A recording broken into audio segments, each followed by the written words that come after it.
आप देख रहे हैं इंडिया टॉप न्यूज। सच की खबरें सबसे पहले। नमस्कार, इंडिया टॉप न्यूज में आपका स्वागत है। Breaking news Agra.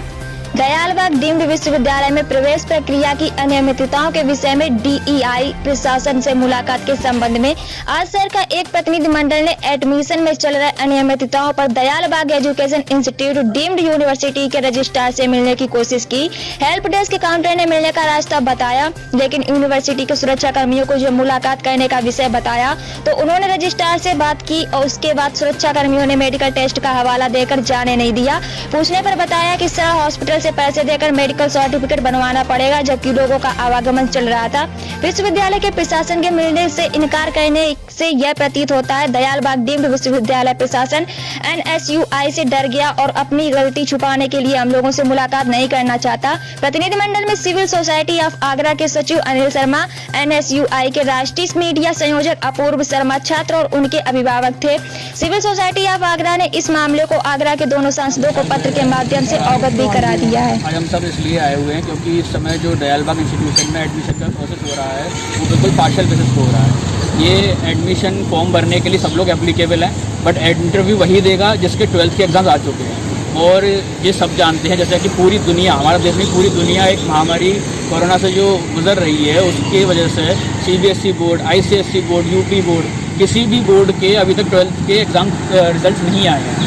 तो ये लोग कहते हैं कि इसका रिजल्ट नहीं आया अब तक आप इंटरव्यू के लिए एप्लीकेबल नहीं हो। बिल्कुल ही पार्शियल बेस पे कर रहे हैं। अगर ऐसा है तो आपको थोड़े टाइम के लिए अपने एडमिशन रोक देने चाहिए।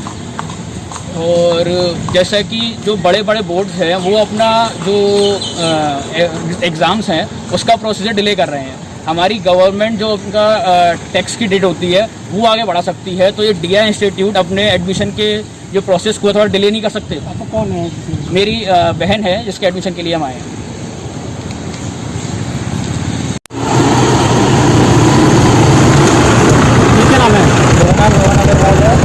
सीबीएसई बोर्ड का एग्ज़ाम जो प्रोसेस चल रहा है कि एग्ज़ाम का रिजल्ट नहीं आया। मैं सीबीएसई का स्टूडेंट हूँ और मुझे अभी पता चला कि दयालबाग जो है वो लोगों के ऑनलाइन एडमिशन टेस्ट भी दे रहा है और एडमिशन्स दे भी रहा है। बिकॉज अब हमारे रिजल्ट ही नहीं आया तो हम लोगों से फीस ले ली, हमने एग्ज़ाम वो फॉर्म भर दिया एडमिशन का, बट हमारा ऑनलाइन एग्जामिनेशन नहीं होने दे रहा। वो कह रहे हैं जब तक आपके 12th के मार्क्स नहीं आएंगे तब तक आप ऑनलाइन एग्जामिनेशन में नहीं बैठ सकते। बट बच्चे जिनके आ गए हैं जो कि और बोर्ड्स हैं अदर देन आईसीएसई, सीबीएसई और यूपी बोर्ड, उनके जिनके रिजल्ट्स आ गए हैं वो लोग ऑनलाइन एडमिशन दे पा रहे हैं, ऑनलाइन अपना टेस्ट दे पा रहे हैं। अब दयालबाग जैसे कम ही प्रेस्टिजियस कॉलेजेस होते हैं किसी सिटी में, और वहाँ पर भी अगर सीट्स नहीं बचेंगी हम जैसे स्टूडेंट्स के लिए तो हम क्या करेंगे, हम कहाँ पढ़ेंगे। अब हमारे 10th के मार्क्स अच्छे हैं, हमारे 12th के मार्क्स, हमारे एग्ज़ाम्स अच्छे गए हैं, तो हम इस पर तो डिपेंड नहीं हो सकते ना कि हम इस वजह से किसी गंदे कॉलेज में चले जाएंगे। हमें भी एक अच्छे कॉलेज में जाना चाहिए। हर किसी को फेयर चांस मिलना चाहिए कि अगर किसी ने मेहनत करी है अपने लिए पूरी तरह तो उसे एडमिशन मिलना चाहिए दयालबाग जैसे इंस्टीट्यूट में। तो मेरा यही पॉइंट है कि एटलीस्ट मतलब थोड़ा सा तो आपको वो देखना चाहिए कि बच्चे हैं सब इतनी मेहनत कर रहे हैं, एक इक्वल चांस सबको देना चाहिए। ऐसा नहीं करना चाहिए कि कुछ बच्चों के एग्ज़ाम, क्योंकि अब हमारी क्या गलती है अगर रिजल्ट नहीं आया सीबीएसई का, कोरोना वायरस हो गया तो उसमें हमारा क्या एरर है। तो कम से कम एक इतने बड़े प्रेस्टिजियस इंस्टीट्यूट को इतना तो सोचना चाहिए कि अगर किसी का रिजल्ट नहीं आया तो वो कर लें कि थोड़ा सा हमारे साथ सहयोग करें और सबके रिजल्ट, सबके टेस्ट एक बार में लें और फिर एक फेयर चांस दें। तो यही कहना है। ठीक है। मैं अनिल शर्मा हूँ, secretary civil society of Agra. ये जो दयालबाग में एडमिशन प्रोसेस चल रहा है इसका हमने विरोध किया है, पिछले एक हफ्ते से इसका विरोध कर रहे हैं, क्योंकि इसमें जो 3 मेजर बोर्ड हैं इंडिया के उनका अभी तक रिजल्ट नहीं आया है। और सबसे बड़ी इम्पोर्टेंट चीज़ ये है कि ये डिज़ास्टर मैनेजमेंट एक्ट 2005 अभी एप्लीकेबल है, जिसके अंदर आप कोई ऐसी एक्टिविटी भी नहीं कर सकते। तो Dayalbagh DEI deemed to be university ने अपना एडमिशन प्रोसेस चालू किया है। इन्होंने ऑनलाइन और फिजिकल प्रेजेंस के साथ भी टेस्ट लिए हैं, जिसका हम विरोध करते हैं और हमने आगरा के एडमिनिस्ट्रेशन को भी लिखा है कि इस पर कार्रवाई की जाए, उसकी जानकारी ली जाए कि ये कैसे हुआ।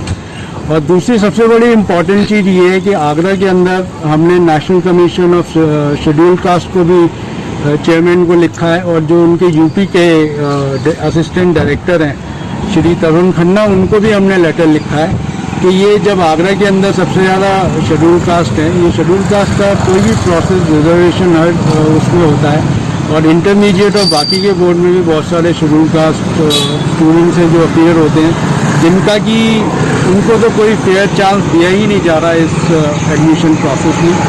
और तीसरी चीज़ हम मानते हैं कि जो DEI का अपना प्राइवेट जो बोर्ड है 10th और 12th का, जिसका एग्ज़ाम इन्होंने कर लिया और उन्हीं बच्चों को वो एडमिशन देना चाहते हैं और जिसके लिए ये सारी चीज़ें की जा रही है, हम इसका विरोध करते हैं।